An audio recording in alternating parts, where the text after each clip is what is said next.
And let me grab my Yeti so let's talk about the Blue Yeti really quick. It's important because it's the most popular USB microphone out there. And it's a great microphone. And I know you and I in chat right now, Stacy, are kind of dunking on it a little bit, but it's still a very good microphone. And I recommend it. But let's talk about the strengths and weaknesses of it. Let me go grab mine and let's talk about it. It's right over here on my shelf.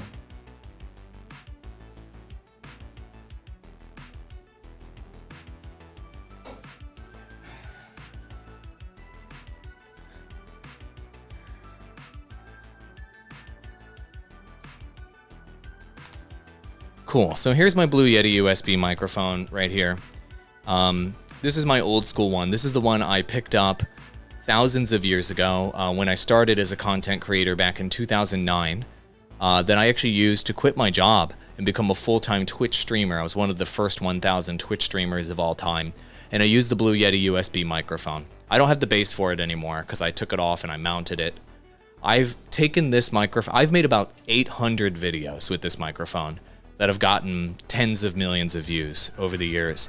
And I live stream full-time on Twitch with this thing. I've done business calls on this thing. I've done marketing videos on this thing. The Blue Yeti USB microphone is a wonderful mic. I don't want to dunk on it, but it picks up so much room noise, like you're saying, and it's so highly sensitive that it makes less and less sense as audio quality standards increase to have this in the standard home studio. And unless your room, like mine, for example, is acoustically treated and is really sound from an acoustic standpoint, you're going to have a hard time using the Blue Yeti and not having people hear that background noise, especially if you have cats or dogs or other things in the background creating noise in your space. The Blue Yeti USB mic is going to cause some issues for folks that have those noisier environments. Personally, I live right next to an airport, and so the Blue Yeti is going to pick up literally every airplane that flies by. Just because it's designed to be that sensitive. That's just what it is, right? It's just designed to be that sensitive. And if you guys don't know what microphone we're talking about this guy right here. We're talking about the Blue Yeti USB microphone, the one I have in my hand right here.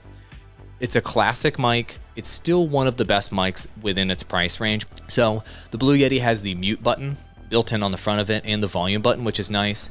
And also on the bottom of it, it's got the headphone jack down there, which is nice. It's got these pickup patterns that they talk about that they use as like a selling point for the microphone. I don't think the pickup patterns are actually useful on the back of the mic. Everybody just uses cardioid mode on this. The pickup patterns, you're going to just use cardioid mode, which is the mode that you see right over here with the heart shape. I've used the Blue Yeti USB microphone, though, in an Omni mic capacity. So I used to work for, I started a media company from scratch, and now it's a publicly traded company in Canada. And we used to do webinars, big meetings inside of a big amphitheater room. And what we would do is I would set up a Blue Yeti USB mic because it's such a sensitive microphone. I would set it up in the middle of the room. I'd flip it over and I'd flip it to Omni mode, which I think is this one right here, I think. Omni mode, come on, focus on it, there you go, Omni mode. And it would pick up the entire room. I mean, I'm serious, this mic is so sensitive, it would pick up like all 30 or 50 people in the room.